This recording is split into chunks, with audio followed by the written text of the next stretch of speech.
Մենք պետք է հասկանանք, որ Հայաստանի օրվա իշխանությունը դարձել է ճակերտավոր խաղաղության, վախի և ժամանակավոր և մեկ մարդու քննադատությունից կախված հրադադարի վաճառական։ Նրանք փորձում են վախի և ճակերտավոր այդ խաղաղության միջոցով վերարտադրվել, որից հետո շարունակելու են բավարարել թուրք-ադրբեջանական նախապայմանները, քանի որ դա է իրենց աթոռին մնալու կամ կաշին փրկելու հնարավորությունը։ Այս իշխանությունը վախենում է Սաակաշվիլու ճակատագրին արժանանալուց և դրա համար այդ վախից գործողությունների է դիմում, որը ամեն օր Հայաստանը մտցնում է նոր խնդիրների մեջ։ Մեր հասարակությանը մենք պետք է շատ պարզ և բաց ներկայացնենք, թե ինչ են նշանակում թուրք-ադրբեջանական նախապայմանները։ Նախ բանակցությունների մասին։ Սուտ է այն պնդումը,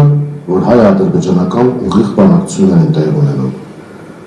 Իրականում կա միջնորդ, դա Թուրքիան է, և կա պահանջներ թելադրող, դա Ադրբեջանն է։ Հայաստանը այդ հարաբերություններում օբյեկտիվ դեր է կատարում, այսինքն ընդհանրապես բավարարում է թուրք-ադրբեջանական նախապայմանները։ Որոնք են այդ նախապայմանները։ Սկզբում մի քիչ կետերով երկար կթվարկեմ, հետո շատ ավելի կարճ ձևակերպում կտամ նրան։ Ուրեմն կային նախապայմաններ, որոնք Թուրքիան ու Ադրբեջանը արդեն ստացել են, բավարարվել են նրանց ուզածը, դա Արցախի ամբողջական կլանումն է, որը տեղի է ունեցել պաշտոնապես 22 թվականի հոկտեմբերի 6-ին, երբ որ Արցախը դավադրաբար ճանաչվեց Ադրբեջանի մաս։ Դրան արդեն հաջորդեց Զանգեզուրի Միչանցքի պահանջը, բայց սա ամենը չէ։ Հայ ժողովուրդը պետք է իմանա, որ Թուրքիայի ու Ադրբեջանի պահանջները հետևյալ բովանդակություն ունեն։ Առաջին երկրորդ կետերը կապ չունեն դրանց հերթականության։ Ես ուղղակի թվարկելու եմ։ Առաջին հայկական ավտոմատականի փակում։ Երկրորդ Հայաստանի դուրս բերում հապկից և ընդհանրապես զրկում դաշնակիցներից։ Երրորդ 102-րդ ռուսական ռազմաբազայի հեռացում Գյումրիից։ Չորրորդ Զանգեզուրի Միչանցք։ Հինգերորդ ադրբեջանցիների բնակեցում Հայաստանում։ Վեցերորդ Հայաստանի հանքերի փակում։ Յոթերորդ հայկական ինքնությունից հրաժարում, որի դրսևորումներից մեկն է նաև եկեղեցու դեմ արշավը։ Յոթերորդ ռազմատուգանք, քանի որ եթե Հայաստանը պաշտոնապես ընկալում է, որ Ադրբեջանում ապօրինի գործունեություն է իրականացվել զինված ուժերի կողմից, ապա Ադրբեջանը, այսպես ասած, լեգիտիմ իրավունք է ստանում ռազմատուգանք պահանջել։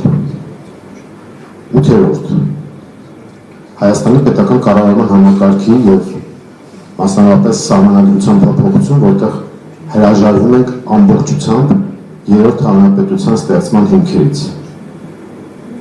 Եթե այսպես շարքը շարունակենք, ավելի կարճ կարելի է ձևակերպել, որ մեզ առաջարկում են արևմտյան Ադրբեջան։ Սա քողածածկվում է խաղաղության անվան տակ, և արևմտյան Ադրբեջանը այն ծրագրային հենքն է, որով հարաբերվում են Հայաստանի և Ադրբեջանի իշխանությունները Թուրքիայի միջնորդությամբ։ Դրա համար Թուրքիայի արտգործնախարարը ուղիղ և անթաքույց հայտարարում է, որ պաշտպանում է Հայաստանի օրվա իշխանությանը։ Այս մեսիջը, որը Ֆիդանը հնչեցրեց, ուղղված էր Ամերիկային և Ռուսաստանին,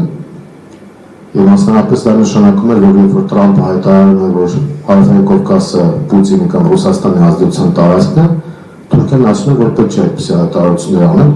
Հայաստանի իշխանությունը ամբողջությամբ ներկրպանում է և պետք չէ, այսպես ասած, դիվիդենտներ տալ Ռուսաստանին, մենք ամբողջությամբ կկլանենք Հայաստանը։ Այս պայմաններում որն է մեր առաջարկը և որն է մեր մոտեցումը։ Մենք պետք է արձանագրենք, որ Տրամփի ուղին որպես այդպիսին, դա թարգմանաբար իրականում Զանգեզուրի Միչանցքն է, որովհետև շահում է Ադրբեջանը, շահում է Թուրքիան, տնտեսապես միգուցե շահի նաև Միացյալ Նահանգները, բայց չի շահելու հայ ժողովրդին և Հայաստանի Հանրապետությունը։ Փորձում է շահել օրվա իշխանության պարագլուխը, որը դա ներկայացնում է որպես խաղաղություն եւ փորձում է այդ ճակերտավոր խաղաղությունը վաճառել հայ ժողովրդի վրա։ Իրական մոտեցումն այն է, որ մենք պետք է արձանագրենք, որ Տրամպի ուղով ոչ թե Հայաստանը ապաշրջափակվում է, այլ ընդհանրապես Թուրքիայի ու Ադրբեջանի համար անխոչելի տարածք է հատկացնում։ Մենք դրական ենք գնահատում այն, որ Տրամպը ներգրավված է գործընթացների մեջ եւ ցանկանում է իրական խաղաղություն լինի, բայց նաեւ դրական ենք գնահատում այն անկեղծությունը, որը դրսևորում է Միացյալ Նահանգները, հայտարարելով, որ իրենք անվտանգության երաշխավոր չեն։ Իսկ միջազգային հարաբերություններում չկա որևէ նախադեպ, երբ հայ-ադրբեջանական կոնֆլիկտի նախատիպ ունեցող որևէ կոնֆլիկտ կարգավորվել է առանց միջնորդ երաշխավորի։ Մեզ պետք է միջնորդ երաշխավոր, մեզ անհրաժեշտ է իրական ապաշրջափակում, իսկ դա նշանակում է, որ մենք պետք է պարիտետային սկզբունքով հնարավորություն ունենանք Հայաստանից բեռների փոխադրումն իրականացնել եւ Իրան, Նախիջևանի տարածքով եւ Ադրբեջանի տարածքով Ռուսաստան։ Սա իրական ապաշրջափակում է, որը կոչվում է հյուսիս-հարավ եւ արևելք արևմուտք կոմունիկացիոն խաչմերուկ։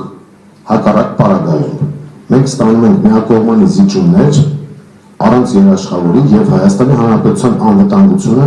փաստորեն ապահովում է մեկ մարդու միջոցով։ Դա Ալիևն է, որը եթե այդ օրը ցանկանա կլինի հրադադար, եթե չցանկանա չի լինի։ Ես հիշեցնեմ, որ 44-օրյա պատերազմից առաջ եւս մի պահ հայրենիցանը հրամցնում են, որ տեսեք խաղաղություն է, որովհետև դիպուկահարների պատերազմը կանգնած է եւ որևէ խնդիր չկա։ Բայց մենք տեսանք, թե հետագայում ինչ հսկայական զոհեր եւ կորուստներ ունեցանք այդ ահռելի մեծ պատերազմի ընթացքում։ Հիմա նույնն է, ուղղակի Թուրքիան ու Ադրբեջանը փորձում են այս ընթացքում PR ակցիաների միջոցով աջակցել այսպես կոչված ճակերտավոր խաղաղության ծրագրին, որպեսզի 26 թվականի հունիսի ընտրություններից հետո ստանան այն, ինչը ստացան 21 թվականի խորհրդարանական ընտրություններից հետո։ Մենք չպետք է թույլ տանք 21 թվականի կրկնություն։ Այդ խաբրությունը, որ եղել է 21 թվականին, թե իբր Արցախի համար պայքար ենք մղելու, ինքնորոշման իրավունք ենք պաշտպանելու, խաղաղություն ենք բերելու, մենք չպետք է թույլ տանք այդ խաբրության կրկնություն եւ ես համոզված եմ, որ մեր հանրության աչքերը բաց են եւ իրենք հասկանում են, թե ինչ է կատարվում, ուղղակի պետք է նաեւ այլընտրանք ներկայացնեն, որի մասին ես արդեն խոսեցի, մենք պետք է վերաբանակցենք Տրամպի հետ կապված խնդիրները, օգոստոսի 8-ի հայտարարության հետ կապված նույնպես պետք է բանակցություններ վարվեն եւ հստակ պետք է երևան, թե ինչ երաշխիքներ են տրամադրվում, նայեք նույնիսկ Ուկրաինայի հարցում, երբ որ մենք տեսնենք ուղիղ առճակատում Արևմուտքի եւ Ռուսաստանի միջև,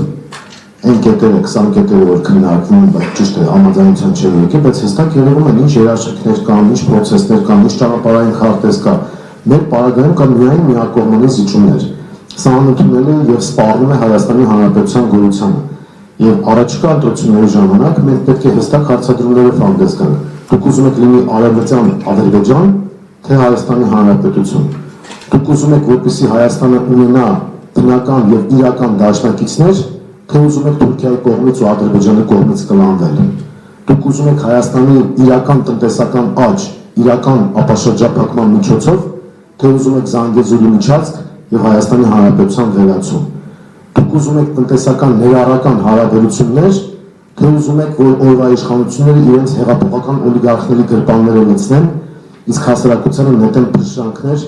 դրանք քողածածկելով տարբեր տիպի շոուներով։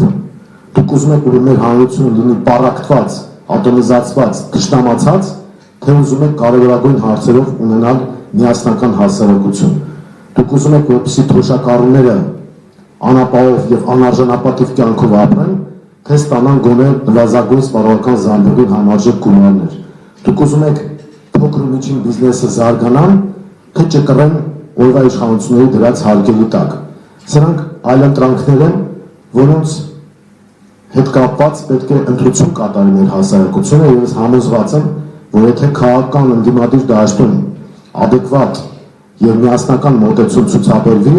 ապա այս իշխանությունները որևէ շանս չունեն վերարտադրության եւ կարևորագույն խնդիրը այն է, որ մենք հանրությանը համոզենք, բացատրենք, ներկայացնենք, որ պետք է ներկայանալ ընտրության, պետք է մասնակցել քվեարկությանը եւ քաղաքական աղբանոց ուղարկել օրվա տխրահարճակ իշխանությանը, այսքան է, եթե կլինեն ընթացքում հարցեր